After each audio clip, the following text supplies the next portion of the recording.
You are watching and listening to the Electronic Intifada. I am Jon Elmer. This is the Resistance Report on day 937 of Israel's genocide in Gaza.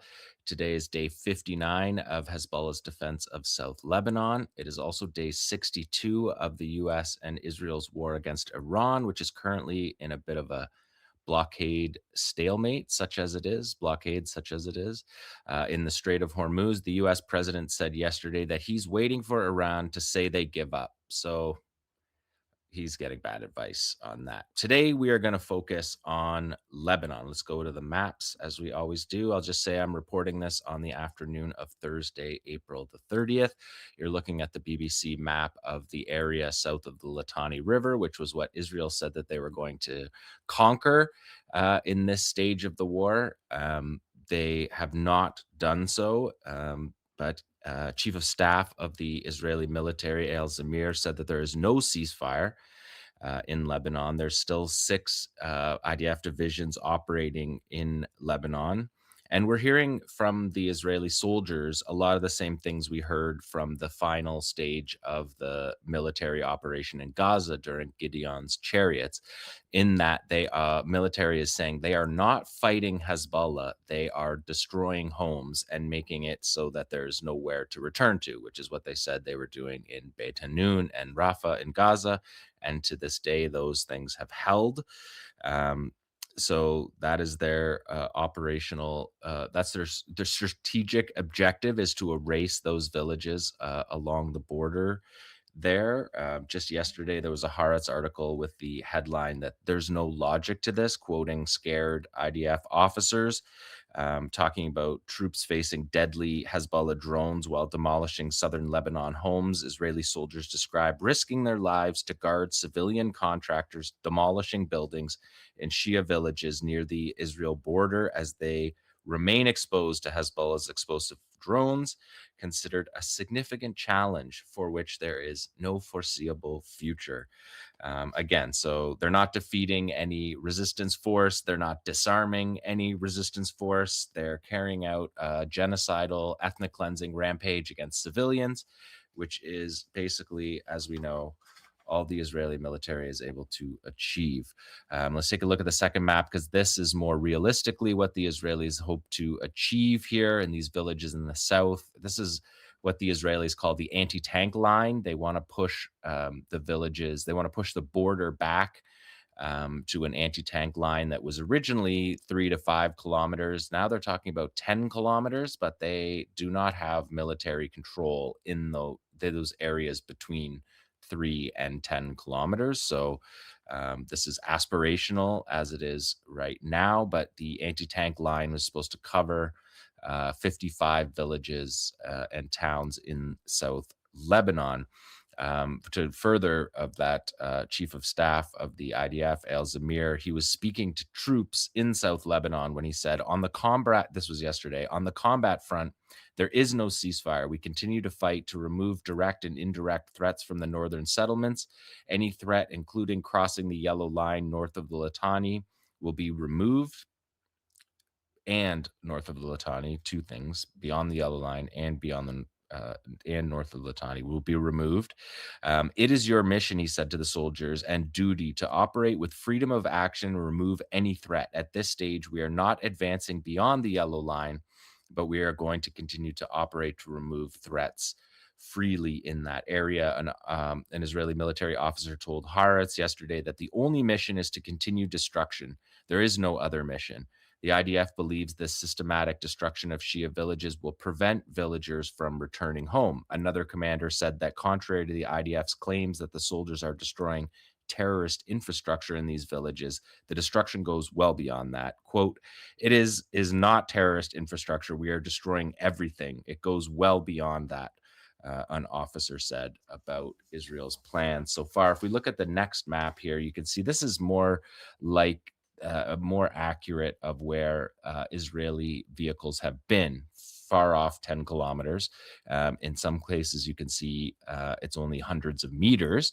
And each of those triangles, you can see a triangle on the far right on the coast of that map, and then you see one towards the central area And another one on the eastern edge, and then going up the Galilee Panhandle, you see three more triangles. Those are the Israeli bases that they established inside Lebanon during the ceasefire. It was from those bases that they began their operations. And you can see where those bases are and how far they moved. Not very far. They're unable to move on the ground, which is consistent with their previous ground war in 2024, where they were also repelled from advancing. And so when they are militarily defeated, they turn and destroy civilian homes, torture people in prisons, as we heard on the previous report.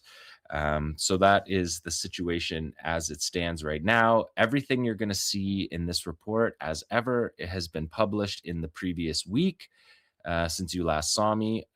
Because of operational security reasons, various other reasons, some of the videos are published with a lag, sometimes up to 2 weeks, and sometimes they're published literally within minutes. So we're seeing the military media department operating across a 100-kilometer front line and filing their reports within minutes of the operation. So we're seeing full command and control. And resistance on a level that has the Israelis really scrambling right now. So let's take a look at some of the footage from the past week. This is a psychological operations video. You could classify this as. This is a Hezbollah video to the Israelis. It talks about the yellow line. It says, no security zone, whatever depth, will protect you once we decide to deploy these weapons, in essence, is what it says.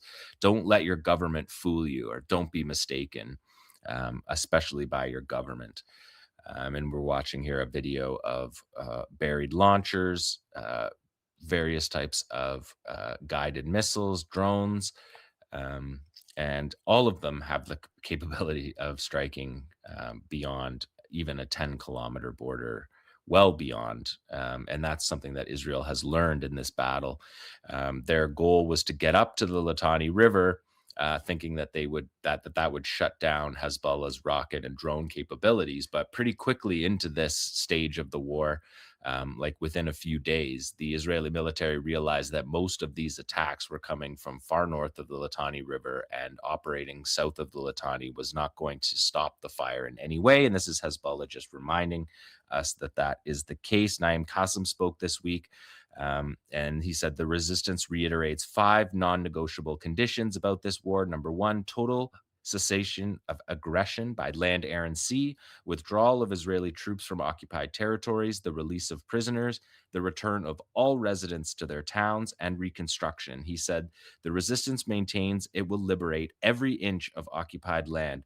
Record this for history, he said. The Israeli enemy will not remain on a single inch of our occupied land, and our people will return to their lands, to the very inch of the southern border with occupied Palestine. And together, our people, just as we resisted together, we will rebuild together. So that's the Secretary General of Hezbollah, 𝐓𝐡𝐞 𝐄𝐥𝐞, speaking this week about the fight. We've also heard him say that this fight is existential, that they will fight to their last breath, to liberate these lands in the south that Israel believes by destroying will remove people's, I don't know what they think. It will remove people's desire to move back home. That's not the case. And I don't think these can hold up in Gaza or in Lebanon, but we won't make any predictions at this stage in the battle.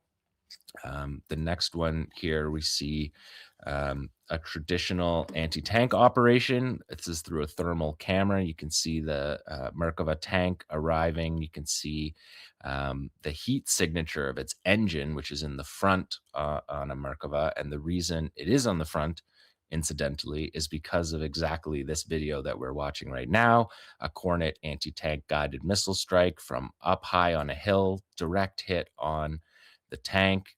We're seeing an explosion of the tank and it slowly coming to a stop. We're going to see in a minute here the targeted tank crewmen are going to stumble out of the back of the tank after this strike. The idea of putting the engine in the front was that you get an extra 2 tons or so of heavy steel and metal guarding. So that's why the engine is in the front, and we see the reason for it there. In this here, you see the soldiers. Here they come out now, one guy here being dragged. We're just seeing them as little dots on the thermal camera. But you can see that there's clearly injuries in this operation, although none reported. I'm going to show you a few of these videos this week that there's clearly casualties that were not reported, which is not surprising, but it's always useful to see the examples of when they don't see. You see this soldiers there. Hezbollah put their little red circle around them over off to the side of that clearly disabled tank. This operation was on March 30th near Bintaj Bale. And these are their tank killer units, their anti-tank guided missile units that have heretofore have been the backbone of Hezbollah's operational disposition until the FPV drone era arrived, as it has.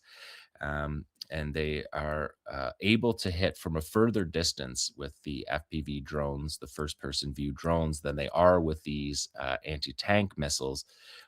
And so Israel's effort to make an anti-tank line is useless against the drones that we are going to see for most of this show. And that has been something that has been surprising because the anti-tank units have been such a consistent part of Hezbollah's operations.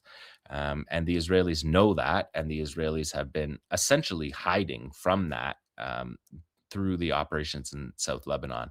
And that's what the Israeli military was saying in that Haaretz article. They're not fighting. They're not looking for Hezbollah fighters to engage and battle.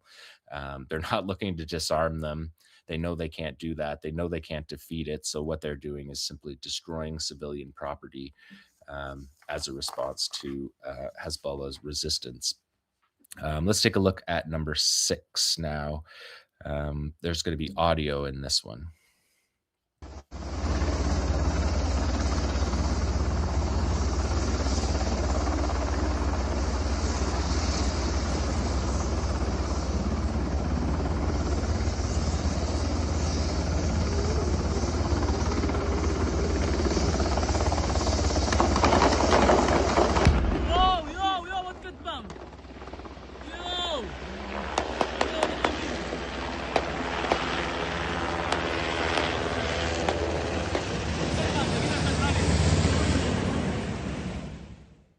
So this operation was on Sunday. You're seeing a medevac of wounded troops, and then the medevac area, the landing area, was targeted by multiple FPV first-person view drones right beside the medevac helicopter. This was in Taipei.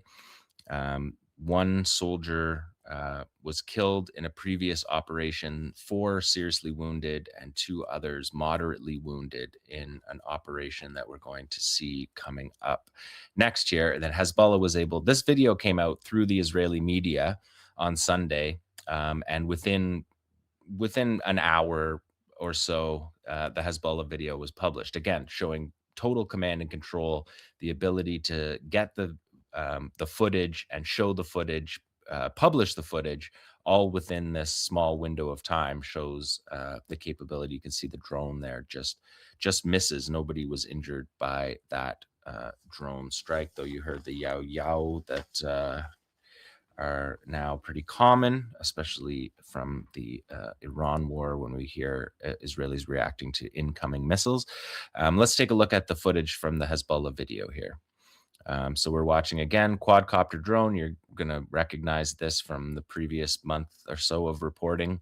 You can see their blades on the side. You can see them traveling through South Lebanon, identifying a tank here that is stuck and has personnel standing around the tank. I've edited the end of this video. Maybe tomorrow I can throw up my X account that has the full view, but you can see there we've edited out the strike, that you can watch the full operation. It's the same frames. I just blurred the soldiers to meet YouTube's community guidelines.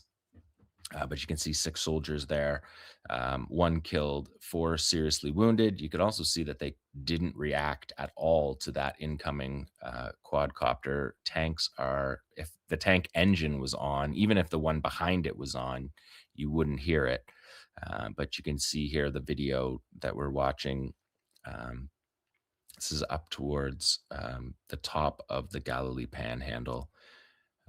So there's the medevac helicopter, and you're going to see the soldiers off to the right, and the drone falls out of the sky just before the strike. So it's not clear what the target was. Hezbollah has targeted medevacs. They don't adhere to the same medevac principle, I guess you could call it, that Gaza does. But we'll see here in this next clip after this one that it looks as though a soldier maybe shoots the drone just at the last minute. The helicopter takes off rapidly. These drones are very precise, and that is their asset, among other things. But here you can see from this footage, we're showing footage now of Israeli soldiers. And you can see they're soldiers. These are not paramedics. These are soldiers from Unit 669. It's a Special Operations Forces unit. And you can see the drone there get shot at. Possibly it was shot down. And yeah, just to say, these are not medics. These are not civilian paramedics. The Khan 11, which is Israel's state broadcaster, they kind of put it straightforward. They said the investigation from the Israeli Air Force reveals that following the incident, the Air Force sent to the original incident was the tank crew getting hit. So following that incident, the Air Force sent 2 Owl-type rescue helicopters carrying medical teams and fighters from Unit 669. Now, Unit 669, I've covered them a few times in relation to Gaza, but these are Special Operations Forces, and their RIT is combat search and rescue, but they are not paramedics. They're Special Operations soldiers who are sent on other missions as well. And those helicopters are not medical helicopters, those are combat helicopters. So there are some criteria distinctions to be made in that. And they are made by the Israelis. So we'll go with the way they describe their own unit in this case. Let's look at number 8. Here we have FPV strike. First time they've shown us the build from the side there. You could see it. These builds are smart builds. I talked about them a couple of shows back. Smart, clean, cheap assembly, easy to assemble, resilient supply chain. This drone is going to hunt down this excavator that's actively demolishing houses right now and deliver it more precisely than any other ammunition that you could find directly into the cockpit of that excavator. And now we know from Israeli crews that they have soldiers around them protecting these guys excavating, and an excavator operator was killed this week. I'll get to that when we get up to that video.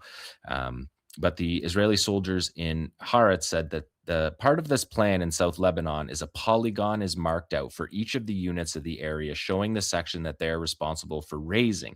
At the end of every day, there's an assessment of what was accomplished, and every commander is required to report on how many homes he destroyed. Each unit is assigned a number of bulldozers operated and excavators operated by civilian contractors that the military is required to protect. So that is what we're seeing in South Lebanon, straight up from the nuts and bolts of the Israeli operation. And you can see the buildings in South Lebanon in all of these videos. I mean, you're getting an aerial view of South Lebanon. You can see the terrain, how difficult it is to fight in, how much of an advantage the local guerrillas have over the the Israeli military that doesn't operate in these hills. And so you can see that direct hit right there on the excavator. Let's go to the next one, because then I pulled the build there, so you can see the build. You can see what is, I think, the fiber optic cable up at the top. You can see the fiber optic cable wrapped around it. The spooling is kind of odd on this one, but this is what is brilliant about these builds, is that they're all built by component parts, and depending on the payload, depending on the distance, they can alter the battery array, which is the blue that you see there. They can add more or less fiber optic cable, which is essentially a fishing line that connects to the command controller, which gives instant feedback, low latency, and it's extremely accurate. So, and it's also resists all of the Israeli tools that are supposed to block these electronic warfare.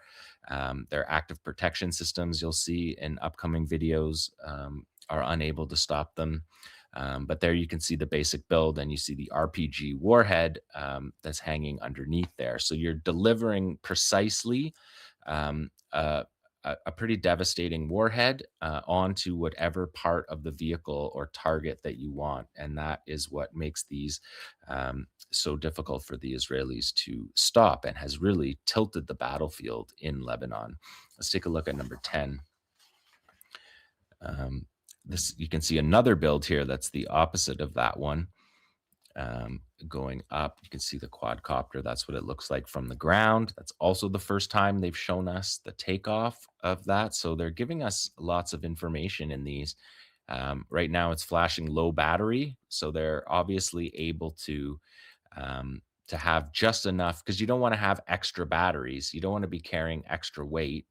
And so they have these down dialed in. You'll watch a bunch of these videos this week. The battery's running out as it's coming in. So we watched it there fly over the target, didn't just dive down on the target. It's flying back over it at a controlled speed, very slow, too slow for the active protection system radars, although these are going to hit a Jeep that doesn't carry those. These are Land Rover Jeeps that are usually used by special operations forces. Hezbollah identified it as a command vehicle. Both seem accurate descriptions of that particular targeting. But the fiber optics also allow them to get down onto the ground level. You'll watch here, he almost skips through the grass. The radio signal wouldn't work as well in the hills. And so there you see the Jeep, direct hit on that. On Sunday, Hezbollah released a statement that said, Hezbollah clearly and decisively confirms that the enemy's continued violation of the ceasefire, its continued attacks again, including shelling, bulldozing, and destruction of homes or targeting of civilians, and before all that, its continued occupation of Lebanese lands and violations of its sovereignty, will be met with response and resistance present and ready to defend its land and its people, a right guaranteed by international charters. We will not wait for or bet on failed diplomacy that has proven its futility, nor on the authorities negligent in protecting their homeland. For the people of this land are the true guarantors of the true guarantee is in confronting the aggression and repelling the occupation. Let's take a look at number 11. This is in Vintage Bale, again against destructive D9 bulldozers that are destroying homes. Again, you can see some of this on-screen signals that they get. And there you see the target, a D9 Caterpillar bulldozer on the BDS list. Caterpillar is going to get hit again right in the cockpit. And the IDF is scrambling about these quadcopters because they don't have any defense for them. The Army radio said that the improvements to soldiers' weapons is one of the ideas to increase the ability to hit the drones. There are special intentions and also fragmentation ammunition that can be fired at the drone to increase the chances of hitting it. So shotguns, basically, is what they're saying. It was decided to reduce helicopter landing times inside Lebanese territory so that the time the helicopter is on the ground during the casualty evacuation is minimized to reduce the possibility of Hezbollah locating the helicopter and trying to hit it. Again, Hezbollah intelligence will make that useless. They want to deploy various types of radars extensively within Lebanese territory. Again, radars aren't going to work unless you want your radar to pick up every single bird that's flying, and then you're going to pop off your your weaponry at the bird that your radar caught. There's really no solution. We saw it actually yesterday. I didn't bring it on, but probably a lot of you who are watching this saw this. The Israelis testing, it looked like testing one of their Hummers with Ukrainian style netting all over the Jeep. And that's really the only solution that they have found in Ukraine is massive fishing nets, to put massive fishing nets above their positions. Um, so we'll see where Israel goes with this, but this has been a remarkable advance battlefield adaptation, tactical adaptation that we're literally seeing um, hour by hour, if not a day by day, if not hour by hour. So let's take a look at the next one, number 12. I think we're on now. Is that right? This is in Kantara again, near Bintish Bale. And we're seeing the beautiful hills of South Lebanon. A lot of these videos are remarkable for what you see in this area. Um, and this one is no exception to that. This is against a moving vehicle. And the Israelis have complained that the threat is more significant when they're out in the open, which is matches the battlefield in Ukraine. That the open areas and commuting vehicles like this one here, the Humvee that's going to come up, drone is going to come up behind it and put it into, or attempt to put it into the back door of this Humvee. We don't see the final detonation, but again, it's carrying an anti-tank warhead, 93 millimeter anti-tank warhead that has the ability to penetrate as much as 500 millimeters of rolled homogeneous armor. And that is not what is on those Humvees. So to deliver these weapons, and that's also why the net won't work. You put a net over this vehicle that we're watching right here, the RPG round just gets caught in the net and then detonates over top of the troops. So not super useful. Let's go to 13. This is against another beautiful shot of South Lebanon in the spring and showing the roads that the Israelis have to travel along to get through these valleys. And that is their willingness to go through these valleys simply to destroy homes and take casualties every day. Another soldier was killed today. 13 more were wounded today in FPV drone strikes. Again, FPV stands for first person view, which is what we're seeing here. The pilot is looking at the same thing that we're looking at. Again, low battery, which is optimizing the build, the drone build to have one less battery, gives you more distance, more range. That's an Aton 8-wheeled troop carrier that got hit there directly on the top. These Atons we saw them a little bit in Gaza, but these are new vehicles since the 2023 war began. Again, this is all the same war that started on October 7th.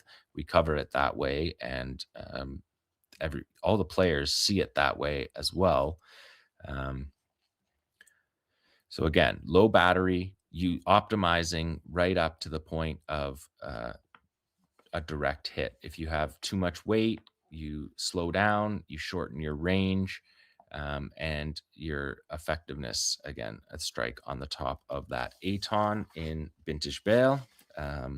14, we're going to see another one here aiming directly at the active protection system, right directly on it. This hit is going to show you. So you see in the comments a lot, and we deal with it a lot in this corner of work, that every Israeli believes that every single round ever fired is intercepted by their blessed trophy active protection system, which you can see right there. That's literally what they're hitting. That's the reloader. To the left is the launcher. If it launched, you would see something less than a shotgun blast, but many small EFPs, explosively formed penetrators, are fired out at the incoming target. This target is too slow, has too low a signature, has almost no signature, although the warhead it's carrying has a signature. But you can see it did not deploy on that as well. The system failed, the speed of the drone, the calibration to deal with a Coronet anti-tank missile on one hand that's going 25 or 30 times as fast as the drone, makes it impossible to calibrate, because you'd be firing off um, at birds would be the primary one. If you were to lower your calibration enough to encapsulate these quadcopters, it would be sent off for every bird. So there you can see straight ahead above the crosshairs right there on the left, that's the launcher of the APS. The next video is against another excavator. These have been consistently targeted. You can see the destruction in this is in Vintage Bale, systematic destruction with bulldozers, but also with carrying explosives like we saw in Gaza, to carry out the demolitions. And this is, again, an active um, excavator. You can see it moving. An excavator that not in this was from April 14th, this operation, again, directly into the cockpit of a manned excavator actively demolishing homes. This killed, not this, but another excavator strike killed one of the civilian contractors, military contractors, and his son was seriously wounded by shrapnel. And interestingly, from Army Radio, according to procedures introduced in the IDF during the war, all employees of contractor companies sign a document before entering Lebanon acknowledging that they will not be recognized as fallen IDF soldiers. So their families don't get compensation for them getting killed. They signed a waiver, and that's how Israel treats its. I mean, there's nothing civilian about that operation. It's clearly a military operation. It's a paramilitary operation at the very least, but they don't want to give them. They don't want to give the civilian contractors the benefits that are given to soldiers' families. So that's kind of another dark element of the overall genocidal project that Israel is rampaging through the region with. Let's take a look at number 16 now. This is in Mesal Jabal.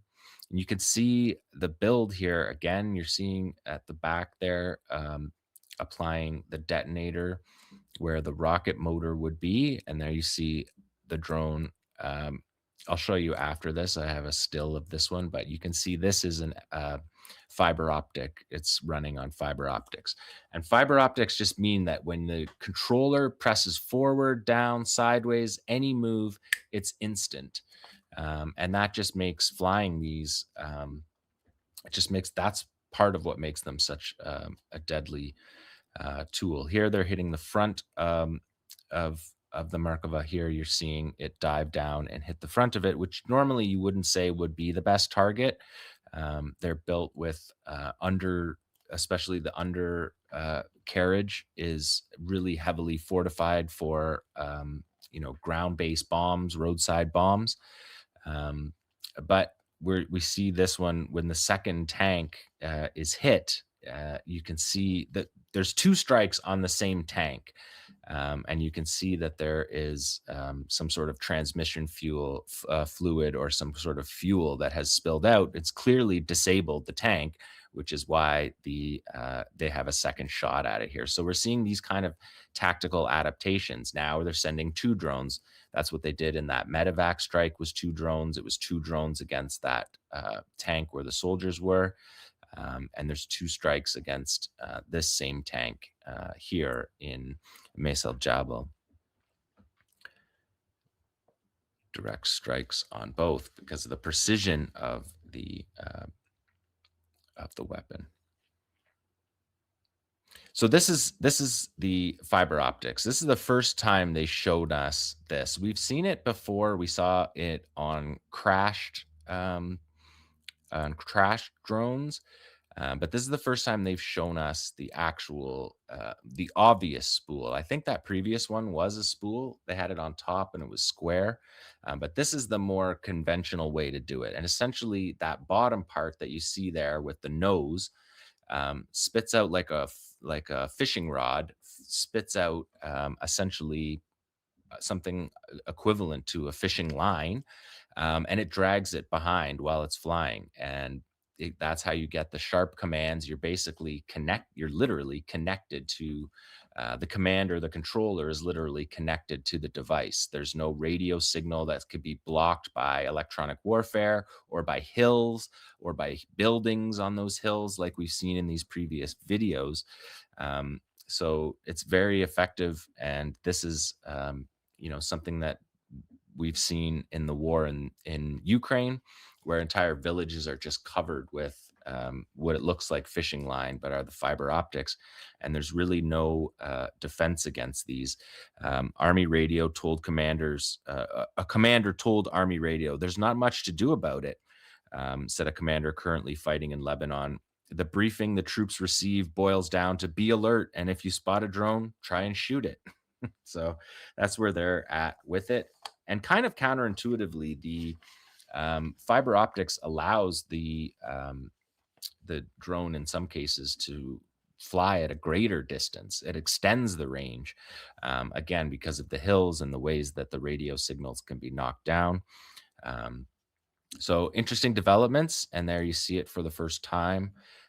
We saw it this week for the first time, and you can see the warhead on the top. That is the PG-7VL. It's an Iranian-built anti-tank warhead that can do considerable damage. Let's look at number 18. This is in Kantara again. This is each of these videos are the ones from this week. This was from Friday. Hezbollah says specifically what the ceasefire violation that they are responding to is. So they are upholding the ceasefire, but they're responding to everything that Israel is doing. They're not allowing this ceasefire to be a continuation of the war like Israel wants, to try to achieve what they can't achieve in battle. By doing it during a ceasefire, demolishing homes. There you see the hit on the Humvee there, using a house as a base. And you can see that these vehicles, because of the drones, they've moved everything inside. We see all the vehicles parked right up close to the buildings where they are, and backed right up into the buildings to leave as little time as possible for the strikes. And again, just beautiful. It's beautiful area, South Lebanon. It's a crime what's happening to it, literally. Okay, let's look at number 19. This is against a Namr troop carrier. This is in Kantara again. This is near Bint Jbeil. Again, the massive, terraced hillsides, massive destruction through Bint Jbeil is, devastating to see. Bint Jbeil is heart of the resistance. And here, okay, so here are the drones coming down on the Namr troop carrier. You're going to see the soldier's helmet, the tank, the armored personnel carrier crewmate, that's the driver, presumably, or commander, popping out of his hatch there. During that strike, again, no casualty report on this one. This is from just the other day, early this week. A lot of people say that they cut off early, that the footage cut off early, which proves that in this particular shot and the other ones, that their active protection system has intercepted this. And this is just absurd for people who see these comments and want to know if this is true. It's not. If you had the APS on right now with a crewman outside the tank, the crewman would be hit by the fire. It would intercept this RPG round over top of the head of the soldier and explode it in that area. So they're not being intercepted. That is not what's happening here. And that's why Israel is scrambling at the moment. Number 20, we got one more of these. There you can see the fiber optics there linked up to the computer. Again, a different build. This time the warhead is on the top. This is the genius of the Hezbollah drone builds, because you can use different parts, different batteries for particular missions. And that's what we're seeing various different setups of these quadcopters. There's not a single out of box quadcopter. They're putting them together by piece. And the pieces are all in other products. So they're resilient supply chain. And it's really something that the Israelis can't do anything about. So there you see the direct hit on the Merkava here. This was from April 11th, so sometimes we get them from further back, and that build represents that time, April 11th. So you can see there, we're seeing a good footage of it there with the warhead on top. Okay, let's go to the next one. We've got some down footage here. We've got the audio included in this, so.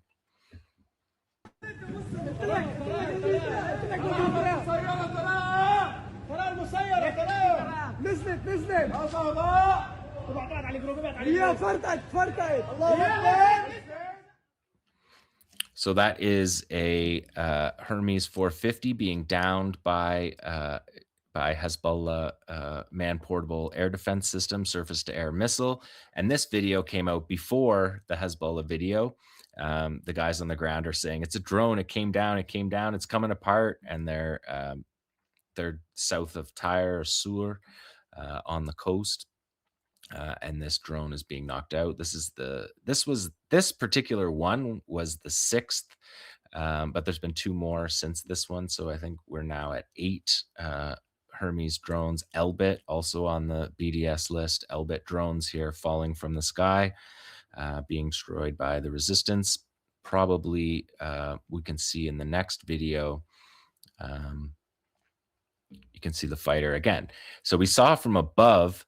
Here we see the fighter holding the man-portable surface-to-air missile in the bush, and you can just see the advantage that the guerrillas in South Lebanon have to carry out these operations after seeing the overhead view of the mountains and the bush and lots of places for cover and concealment.